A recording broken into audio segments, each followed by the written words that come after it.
Baik, kita lanjutkan. Nah, sekarang kita bagaimana Islam mengajarkan pola konsumsi. Yang pertama mulai dari konsepnya. Jadi tujuan konsumsi di dalam ekonomi Islam itu bukan untuk mencapai kepuasan seperti yang tadi dibahas dalam ekonomi konvensional, bahwa konsumen yang rasional adalah memaksimumkan utility. Jadi setiap tambahan pendapatan dia pasti gunakan untuk menambah konsumsinya. Tapi di dalam konsep Islam, tujuan kita konsumsi atau membelanjakan harta yaitu tujuan utamanya adalah maslahah. Maslahah itu maslahah bagi dirinya dan maslahah untuk orang lain. Jadi secara syariah maslahah itu ya sesuai dengan kebutuhan tercapainya kesejahteraan manusia. Jadi kesejahteraan dirinya dan juga kesejahteraan untuk orang lain. Jadi itu konsep Islam dalam tujuan kita berkonsumsi di dalam konsep Islam yaitu maslahah. Beda antara maslahah dengan kepuasan. Bentuk maslahah itu bisa dibagi tiga, yaitu ada disebut dengan maslahah daruriyah, yaitu membelanjakan harta untuk kebutuhan pokok dalam kehidupan manusia. Jadi basic need lah. Basic need itu mulai dari makan, minum, rumah itu juga bisa dikatakan sebagai basic need. Jadi untuk kemaslahatan ini adalah bentuk membelanjakan harta untuk kemaslahatan dirinya. Daruriyah, daruriyah itu untuk basic need, kebutuhan kebutuhan dasar diri manusia. Kemudian maslahah hajiyah. Hajiyah sesuatu yang diperlukan oleh manusia dengan tujuan untuk memperingan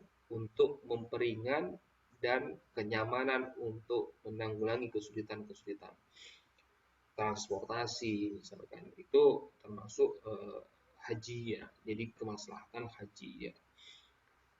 Kemudian ada yang disebut dengan maslahah tahziniyah. Maslahah tahziniyah itu adalah sesuatu yang diperlukan untuk tatanan kehidupan, untuk lebih ke aspek pemenuhan. Kalau di dalam ini adalah ada setelah primer, sekunder, tersier. Ini untuk keperluan tatanan kehidupan.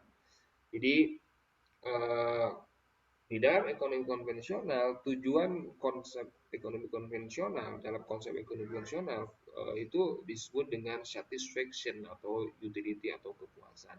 Jadi itu perbedaan yang pertama, perbedaan yang mendasar dari aspek tujuan antara ekonomi Islam, aspek konsumsi Islam dan konsumsi ekonomi konvensional. Konsumsi Islam tujuannya adalah maslahah, dan ekonomi konvensional tujuannya lebih kepada aspek satisfaction atau utility atau kepuasan. Dasar perilaku konsumen di Islam mengajarkan konsep Islam tentunya seperti yang sudah beberapa kali saya sampaikan, bahwa perilaku manusia itu diatur di dalam Al-Quran.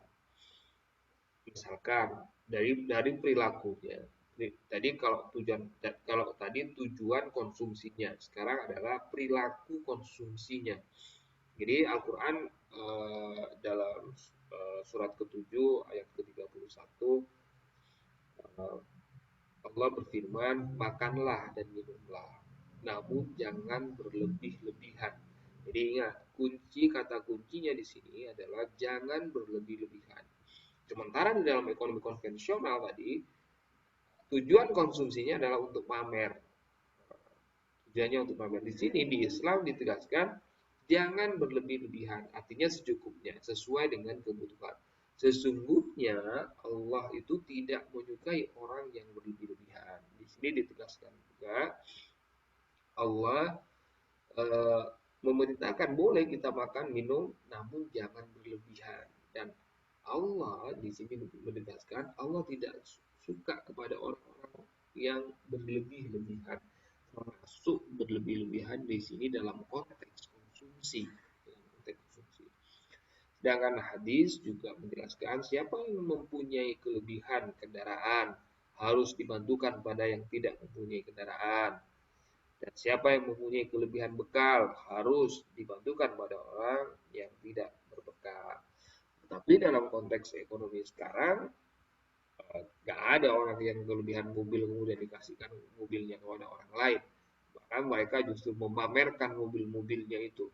Oh, ini saya punya mobil lebih dari satu, lebih dari dua, lebih dari tiga. Mereka bangga dengan itu. Nah, itu tidak boleh di dalam Islam. Pola konsumsi yang seperti itu tidak boleh dalam Islam.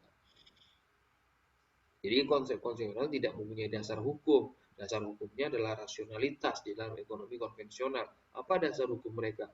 Ya kebiasaan saja. Bagaimana rasionalitas orang? Kalau semakin banyak membeli, semakin banyak mengkonsumsi, semakin banyak memiliki, dia kepuasannya meningkat. Itu hukum dari ekonomi konvensional. Tapi di dalam ekonomi Islam, bagaimana perilaku kita berkonsumsi ya diatur di dalam Al-Quran dan hadis. 5 prinsip konsumsi menurut konsep Islam. Pertama, prinsip adil. Artinya tidak boleh merugikan orang lain. Orang lain itu ya penjual, kita tidak boleh memaksa orang untuk menjual barangnya kepada kita. Dan kemudian membelinya dengan harga yang murah dan seterusnya. Prinsip keberhasilan. Keberhasilan artinya barang itu ada kegunaan bagi kita. Prinsip kesederhanaan, tidak boleh berlebihan. Kemurahan hati, artinya tidak boleh menawar sampai semurah-murahnya. Kalau sudah bisa kita jangkau beli, ya beli saja, nggak usah ditawar sampai semurah-murahnya. Prinsip moralitas, morality diperhatikan di dalam konsumsi Islam. Kemudian tadi tujuannya beda, kemudian perilakunya juga beda. Sekarang bagaimana etika? Selain ada perilaku, juga di Islam ada etika konsumsi. Tauhid yang pertama adalah ketauhidan. Kita bersyukur kalau kita berkonsumsi. Kalau kita berkonsumsi tentunya eh, harus ingat Allah bahwa yang rezeki yang buat kita konsumsi ini dari Allah rezekinya. Kemudian yang berikutnya adil, equilibrium, adil seimbang antara dunia untuk konsumsi dunia dan untuk konsumsi akhirat. Karena di sini di Islam dijelaskan prioritas konsumsi kita itu konsumsi waktu dalam kandungan kita konsumsi, konsumsi waktu dilahirkan sampai ajal kita konsumsi alam kubur. Jadi pola konsumsi kita itu menentukan nasib kita di kubur dan juga menentukan nasib kita di akhirat. Amanah, responsibility dipertanggungjawabkan dari mana uang yang bisa kita konsumsi dan mengkonsumsi yang halal dan yang sederhana, secara sederhana. Ini etika konsumsi di dalam Islam. Nah, ini yang dimaksud dengan keseimbangan tadi, hubungan konsumsi untuk dunia dan akhirat. Jadi di Islam pola garis konsumsi atau fungsi konsumsinya tidak seperti yang ini, tidak seperti yang di pola konvensional. Di Islam ini ada keseimbangan spending to cause Allah, konsumsi karena Allah, dan konsumsi untuk kebutuhan hidup manusia. Jadi yang disebut dengan keseimbangan itu di situ. Jadi sasaran konsumsinya apa? Konsumsi diri sendiri dan keluarga, kemudian tabungan, kemudian untuk investasi, konsumsi untuk tanggung jawab sosial, dan konsumsi untuk zakat dan konsumsi untuk ini.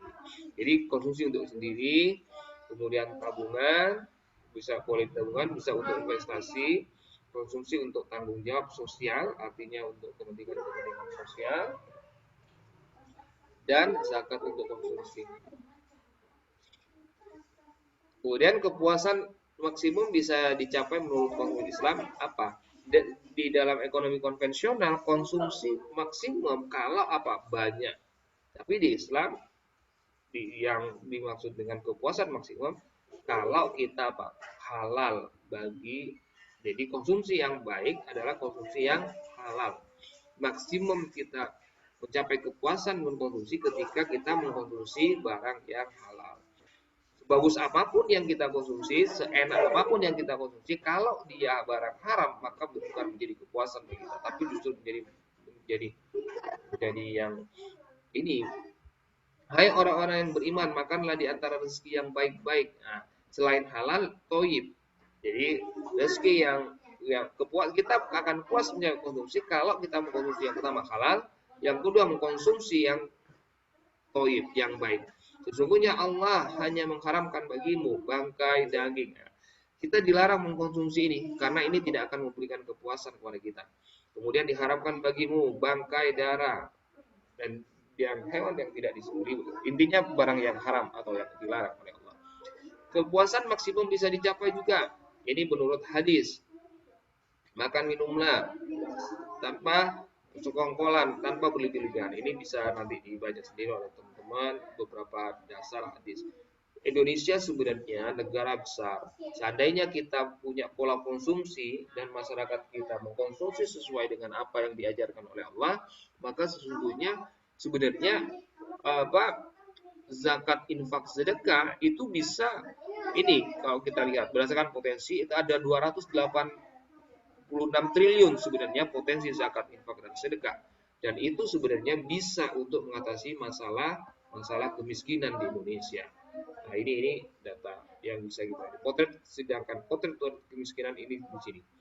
Jadi kita bahas lebih lanjut terkait dengan bagaimana potensi ini di dalam diskusi kita. Demikian yang bisa saya sampaikan. Semoga apa yang kita pelajari hari ini menjadi ilmu yang bermanfaat dan berkah untuk kita semua. Wabillahi taufiq wal hidayah. Assalamualaikum warahmatullahi wabarakatuh.